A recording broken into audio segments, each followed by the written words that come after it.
विधानसभा के बजट सत्र में विपक्ष के स्थगन प्रस्ताव को आसंदी ने कर दिया अस्वीकार।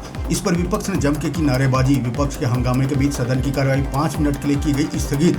कर्मचारियों सहित अपनी मांगों को लेकर प्रदर्शन कर रहे अलग अलग संगठनों की गूंज आज विधानसभा में भी दी सुनाई।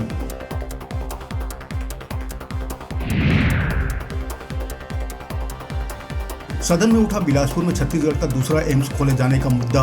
बिलासपुर विधायक शैलेश पांडे ने एम्स खोले जाने की मांग। समर्थन में आए धर्मजीत सिंह और नेता प्रतिपक्ष। धर्मजीत सिंह ने मामले को लेकर शासकीय संकल्प पेश किए जाने की मांग।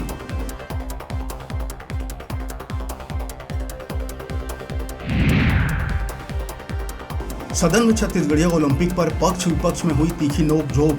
पूर्व मंत्री अजय चंद्राकर ने सवाल उठाया कि जिन खेलों को शामिल किया गया है क्या वो ओलंपिक संघ में है शामिल।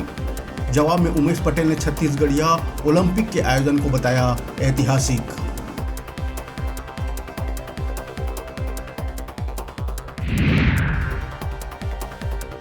विधानसभा के बजट सत्र में बीजेपी विधायकों ने व्यवस्था पर प्रश्न उठाया। बृजमोहन अग्रवाल ने आसंदी से कहा कि आपकी व्यवस्था आनी चाहिए। जो विभागीय मंत्री मौजूद है क्या उनकी उपस्थिति में दूसरा मंत्री जवाब दे सकता है। विधायक शिवरतन शर्मा और अजय चंद्राकर ने भी किया इसका समर्थन।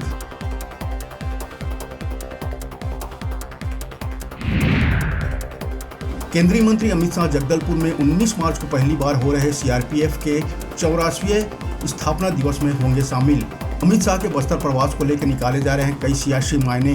साल 2023 में दूसरी बार छत्तीसगढ़ आ रहे हैं अमित शाह। वे प्रवास के दौरान छत्तीसगढ़ समेत पूरे बस्तर में भाजपा के कार्यों की करेंगे समीक्षा।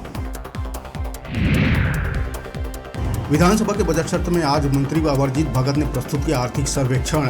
छत्तीसगढ़ का सकल घरेलू उत्पाद जीडीपी 8% के साथ प्रति व्यक्ति आय हो गई है 1,33,000।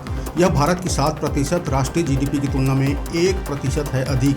पिछले साल की तुलना में 10.93% की वृद्धि हुई दर्ज। छत्तीसगढ़ के कर्मचारियों की वेतन विसंगति, डीए, एचआरए व अन्य मांगों को लेकर छत्तीसगढ़ कर्मचारी अधिकारी फेडरेशन ने आज प्रदेश भर में ब्लॉक, तहसील और जिला स्तरों में किया प्रदर्शन कर मुख्यमंत्री और मुख्य सचिव के नाम सौंपा ज्ञापन।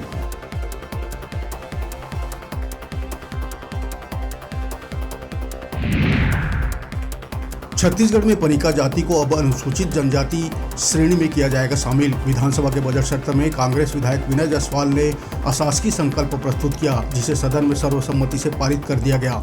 अब पनिका जाति को अनुसूचित जनजाति श्रेणी में शामिल करने का संकल्प भेजा जाएगा केंद्र सरकार को।